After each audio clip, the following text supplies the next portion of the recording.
Sana'a goma. Jama'a barkanmu da sake saduwa a cikin wannan shiri namu na sana'a goma wanda 'yan Hausa ke wa laƙabi da maganin mai gasa. Shirin da ke zuwar muku daga kafar tubalin arziki. Kada a sha'afa, za ku iya samun wannan da ma wasu shirye-shiryenmu a shafinmu na yanar gizo www.tubalinarziki.com ko kuma a shafukanmu na sada zumunta Facebook, Twitter, Instagram har ma da TikTok. Dukkansu da tubalin arziki. Sana'a goma. Da yawan lokuta za ka ji mutane suna kukan babu sana'a ko kuma an rasa jarin fara sana'ar da shi. Wannan yana tsayar da mutane da yawa da fara kasuwancin da zai sanya su dogara da kansu. Sam, hakan ba uzuri ba ne, amma akwai buƙatuwar mai neman dogaro da kansa ya sauke girman kai, wanda aka ce rawanin tsiya ne. Ban taɓa gane muhimmancin wannan karin maganar ba sai kwanakin baya da na je sabon titin da ke hanyar Fanshekara sayan kaji. Na yi fakin da motata, na sauka na yi cinikin kaji, bayan na biya sai aka miƙa wa masu gyaran su domin su fige su yayyanka mai. A cikin masu gyaran sai na hango wani abokina da na sani sama da shekaru 15 da suka wuce. Bayan mun gaisa sai nake tambayarsa, wai yaya harkar gyaran kajin ne, akwai samu kuwa?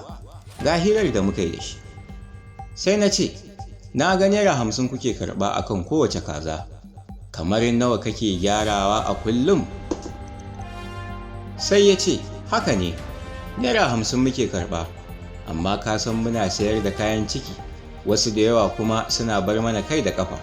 Ka san kasuwa kuma zuwa ce, wataran ina gyara har sama da guda 50 daga safe zuwa dare.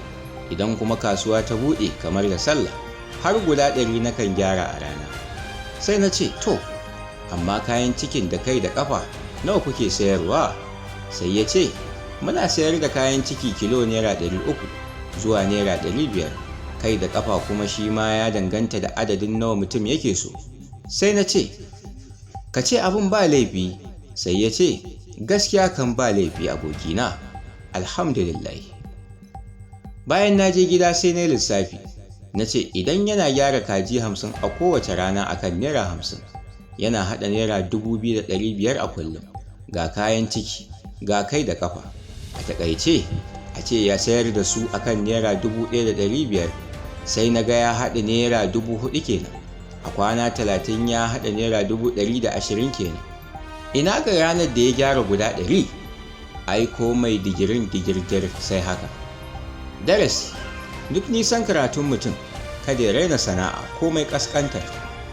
Kasance da mu duk ranar Litinin ƙarfe 8 na dare don samun shirin sana'a goma, wanda 'yan Hausa suka ce maganin mai gasa. Duka a nan za mu naɗe tabarmar shirin, wanda ya wallafa Zafirullahi Abdulaziz.